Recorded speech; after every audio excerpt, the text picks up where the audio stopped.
안녕하세요. 한길한방병원 우성진 원장입니다. 오늘은 여상암 중에서 조기 발견이 어렵고 가장 치명적이라고 알려져 있는 난소암에 대해서 알아보고자 합니다. 다들 아시겠지만 난소는 자궁의 양측에 위치한 생殖기관을 말하는데 난자를 생성해서 월경 주기에 따라 주기적으로 배란을 하고 여성 호르몬을 분비하는 기능을 합니다. 이러한 난소에서 발생하는 암을 우리는 난소암이라고 합니다.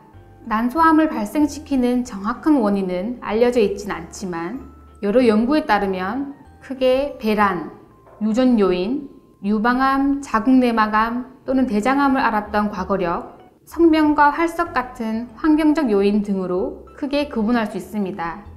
특히 배란은 난소암의 가장 유력한 위험 요인입니다. 말 그대로 배란기가 많은 경우는 그렇지 않은 경우에 비해 난소암 발생 위험이 높아집니다. 예를 들어 초경 연령이 어리고 폐경이 늦을수록 그리고 임신 횟수가 적을수록 난소암의 위험도가 증가합니다. 반대로 임신 출산 경험이 많을수록 그리고 모유 수유 등으로 무배란 기간이 길어질수록 난소암 발생률은 감소합니다. 물론 이러한 원인이 있다고 해서 반드시 암이 발생하거나 이러한 원인이 없다고 해서 난소암이 발병하지 않는 것은 아니기 때문에 절대적인 요인이 될 수는 없습니다.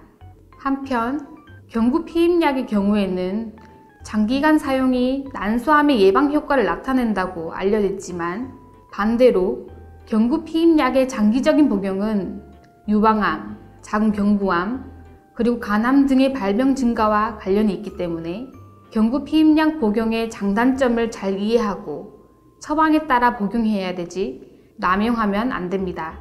그리고 난소암은 다른 암과 달리 5에서 10%만이 유전적 성격을 가지고 있기 때문에 유전 요인이 중요하지는 않습니다.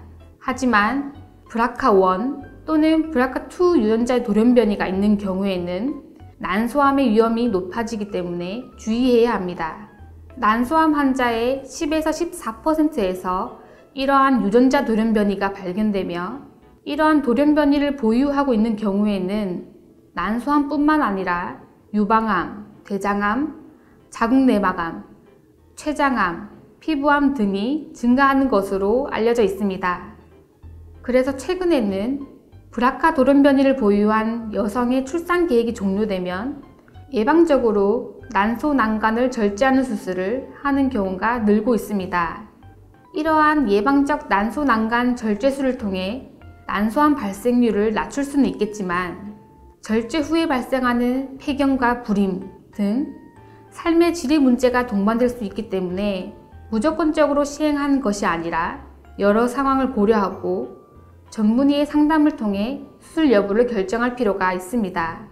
그리고 앞에서 말했듯이 난소암은 여성암 중에서도 생존율이 가장 낮아 치명적이라고 알려져 있는데 그 이유는 조기 진단이 어려워 복막에 전이된 후에 알게 되는 경우가 많기 때문입니다. 난소암은 암이 상당히 진행하기까지 특별한 증상이 나타나지 않는 경우가 많습니다. 간혹 증상이 나타난다 하더라도 그 증상이 하복부와 복부의 불편감, 통증, 소화기 장애에 의한 증상 등과 같이 특별하지도 않고 불분명하기 때문에 오히려 다른 질환으로 오인되는 경우가 많아 진단이 늦어지게 됩니다. 이러한 난소암의 치료 방법에는 크게 수술, 항암화학요법, 방사선 치료가 있습니다. 수술의 경우 난소암은 초기라고 할지라도 이미 반대측에 전이되어 있는 경우가 많기 때문에 반대측 난소를 보존해야 할 특별한 사유가 없는 한 양측 난소 절제술을 시행하는 것이 원칙입니다. 하지만 폐경 전에 난소암이 의심되어 수술하는 경우 향후 출산을 원하는 경우에는 예외적으로 병소가 한쪽 난소에 국한되고 피막이 파열되지 않고 주위 조직에 유착되지 않는 경우에 한하여 한쪽 난소 난간 절제술을 시행할 수 있습니다.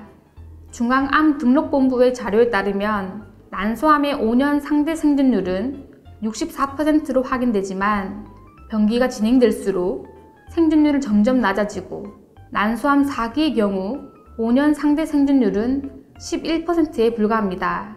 그렇기 때문에 난소암의 위험 요인을 가지고 있는 경우, 특히 난소암의 가족력이 있는 경우에는 유전자 검사를 고려할 필요도 있으며 정기적 검진을 통한 조기 발견이 매우 중요합니다. 이상으로 한길한방병원 우성진 원장이었습니다. 감사합니다.